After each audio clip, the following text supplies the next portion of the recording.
भागवत जी हमें पापों से मुक्ति दिलाती हैं और पाप हमारे खत्म नहीं होते। आप सोचो हम भागवत जी में अपना अंश लगा दें, अपना रुपया पैसा लगा दें, उससे दब जाएगा? दबेगा थोड़े ही, खत्म भी नहीं होगा, छिप जाएगा, थोड़ा छिप जाएगा। पितामह भीष्म सोचो हैं? कितने बरस का पाप उजागर हुआ था? 100 बरस पुराना पाप उजागर हुआ था। भगवान से कहने लगे पितामह भीष्म, भगवान हमसे ऐसा कौन सा अपराध हुआ जो मैं बाणों की सैया पर लेटा हुआ हूं? कभी मैंने पाप नहीं किया। तो भगवान खड़े खड़े मुस्कुरा रहे थे। भगवान ने कहा पितामह भीष्म जरा पीछे को जाओ, और पीछे को जाओ।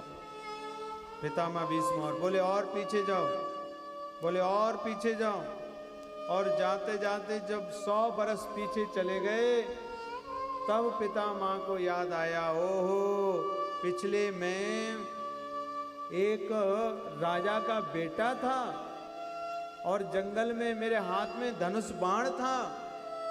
जंगल में जब मैं घूमने को गया था तो मैंने बाण से एक न्योला का छेदन किया, वो बड़ा तड़प रहा था और उस बाण से तड़पते तड़पते उस न्योला को उठा करके जब मैंने फेंका तो बबूर के पेड़ पे जाके वो अटक गया और उसके शरीर में पूरे 32 कांटे लगे थे महाराज।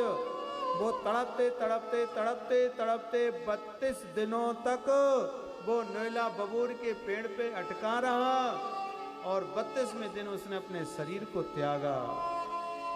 जब पितामह भीष्म ने जब ये याद किया, ध्यान किया, घबरा गए। बोले भगवान पाप कभी खत्म नहीं होते? बोले ना। बोले तो इतने दिन बाद क्यों उजागर हुआ? बोले अभी तक आपने सत्कर्म करते रहे पर आपने पाप का साथ दिया। बोले किसका दिया? बोले दुर्योधन का साथ दिया था। पापी व्यक्ति का साथ दोगे पाप कहलाओगे, पाप उजागर होंगे। आपको पता है कि ये व्यक्ति बहुत गलत है, ये पापी है, उसका भी दृष्टि मिलाकर के उससे बात मत करो। समाज के नाते, संसार के नाते, व्यवहारिक के नाते बोलना पड़ेगा, जाना पड़ेगा, आना पड़ेगा, बुलाना पड़ेगा, पर कभी दृष्टि मत मिलाओ। आपको मालूम है हमारे घर में नेगेटिविटी कहां से आती है? नकारात्मक शक्तियां कहां से आती हैं? नकारात्मक ऊर्जा हमारे घर में कहां से आती है? सकारात्मक ऊर्जा हमारे घर में कहां से आती है? ये आपको मालूम है? आपके घर पे कोई व्यक्ति मिलने को आया, आप उसे पहचानते हो, इसके मन में हमारे प्रति क्या भावना है? आपको नहीं पता। आपकी बढ़िया बंगला, कोठी, गाड़ी, व्यापार देख करके उसके मन में आपके प्रति द्वेष भावना जागृत हो गई है। घर में आपके बैठा है,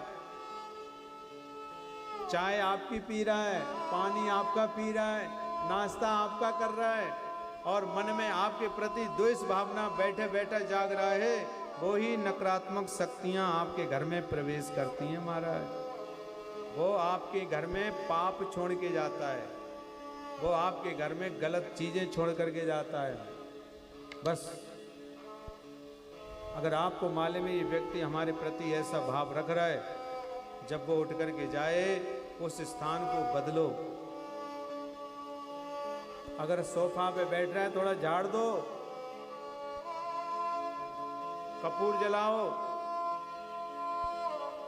संध्या काल के समय एक दीवा जलाओ। और मैं तो ये कहता हूं जब आपके घर में आवाजाही ज्यादा है तो प्रतिदिन संध्या काल के समय घर में कपूर जलाओ। सकारात्मक शक्तियां अंदर को स्वयं प्रवेश करने लगेंगी। जो दिन भर की सोच थी हमारे प्रति, जो सोच थी हमारे परिवार के प्रति, जो सोच थी, आया हुआ समाज जो हमारे घर में मिलने आया उसकी सोच थी, महाराज कपूर जलाने से आपके घर में वो स्वतः सकारात्मक शक्तियों का आवागमन शुरू हो जाए।